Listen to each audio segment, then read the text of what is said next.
Welcome back to our channel nature loves. আজকে আমি আপনাদের সামনে একটি অন্যরকম ভিডিও উপস্থাপন করেছি। আজকে আমি দেখাবো একটি মন্দির এবং আমরা কোথায় কোথায় আজ ঘুরলাম সেটাই আজ আপনাদের দেখাবো। এই যে এটা দেখলেন পুকুরটি হলো ভুড়ি পুকুর নামে খ্যাত। এটি সোনারপুর রাজপুর পৌরসভার মধ্যে পড়ে। আমরা আজ গিয়েছিলাম বিপত্তারিণী মন্দিরে, কিন্তু যেহেতু বিপত্তারিণী মন্দির শিবরাত্রি থেকে 10 দিন বন্ধ থাকে আর মা বিপত্তারিণী শ্মশানের পাশেই পূজিত হয়, তাই আমরা বিপত্তারিণী মন্দিরে আর যেতে পারিনি। কিন্তু এই ভুড়ি পুকুরের পাশে যে এত সুন্দর একটি মন্দির হয়েছে তা আমি জানতাম না। আজ গিয়ে দেখলাম যে মন্দিরটা কি সুন্দর হয়েছে। এই মন্দিরটা জানেন তো পুরো ভগ্ন প্রায় ছিল, কিন্তু এই মন্দিরটি এত সুন্দর করে যে তুলেছে আজ গিয়ে দেখলাম। এটি একটি রাধাকৃষ্ণের মূর্তি এই মন্দিরটির ভিতরেই স্থাপনা করা রয়েছে। দেখুন মন্দিরটা কি সুন্দর শ্বেতপাথর দিয়ে তৈরি করেছে। আর মনে হয় কিছুদিন আগে এখানে কোনো উৎসব হয়েছে, তাই মন্দিরটাকে কি সুন্দর ফুল দিয়ে সাজিয়েছে। কিছুক্ষণ আগেই মন্দিরটিতে আরতি হয়েছে। আমরা যেহেতু বিপত্তারিণী মন্দিরে পুজো দিতে এসেছিলাম, তাই মন্দিরটা যখন বন্ধ দেখলাম একটু মন খারাপ হয়ে গিয়েছিল, কিন্তু এই মন্দিরটাতে এসে আমাদের মনটা ভীষণই শান্ত হয়ে গেল। আজ আমাদের জীবনে একটা বিশেষ দিন ছিল, তাই আমরা দিনটাকে উদযাপন করার জন্য মন্দিরে পুজো দিতে গিয়েছিলাম। যাই হোক, পুজো দেওয়া না হলেও এই মন্দিরটা তো আমরা দেখলাম, দেখতে খুবই সুন্দর মন্দিরটা, আর আমাদের মন ভীষণই শান্ত করে তুলেছিল। মন্দিরটার পাশে আমরা অনেকক্ষণ বসেছিলাম, আর এই ভুড়ি পুকুরের পাশে অনেক কটা বসার জায়গা আছে, সেখানে অনেক মানুষ বসেছিল। আমরাও গিয়ে কিছুক্ষণ পুকুরের পাশেই বসেছিলাম। আপনারা যদি এখানে আসতে চান তাহলে আসতে পারেন, এসে একবার ঘুরে যেতে পারেন। আপনাদেরও মন দেখবেন খুবই শান্ত হয়ে যাবে। দেখুন মন্দিরটা কি সুন্দর সাজিয়েছিল। আমি তো ভীষণ ভীষণ ভীষণ মজা পেয়েছি মন্দিরটাতে এসে। একটু ঘুরিয়ে দেখাই মন্দিরটা আপনাদের, দেখতে থাকুন আমার সাথে আর আমার পাশে থাকুন।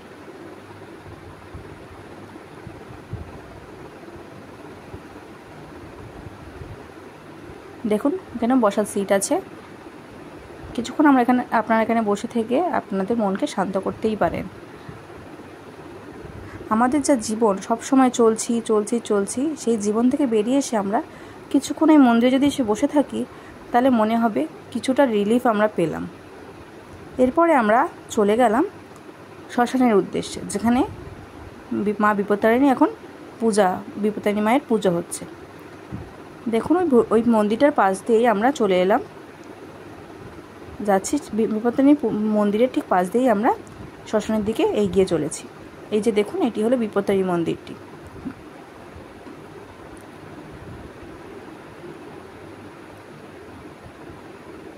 আপনারা অনেকেই বিপত্তারিণী মন্দিরে এসেছেন, আর যারা আসেননি তারা এই রাজপুর সোনারপুরের এই মন্দিরটাতে একবার ঘুরে যেতে পারেন। ভীষণই ভালো জায়গা।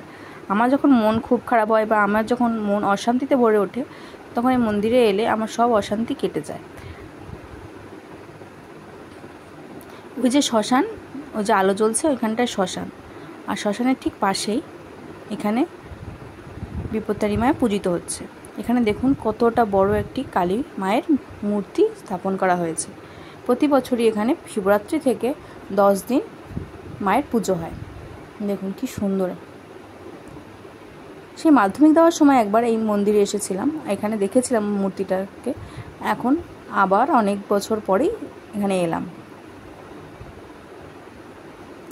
এই যে ঘরটা দেখলেন, ওই ঘরের ভিতরেই মা বিপত্তারিণী মায়ের পুজো এখন হচ্ছে। তার পাশেই রয়েছে দেখুন শিব আর পার্বতীর যুগল মূর্তি, সাথে বিভিন্ন দেবদেবীরও মূর্তি এখানে রয়েছে।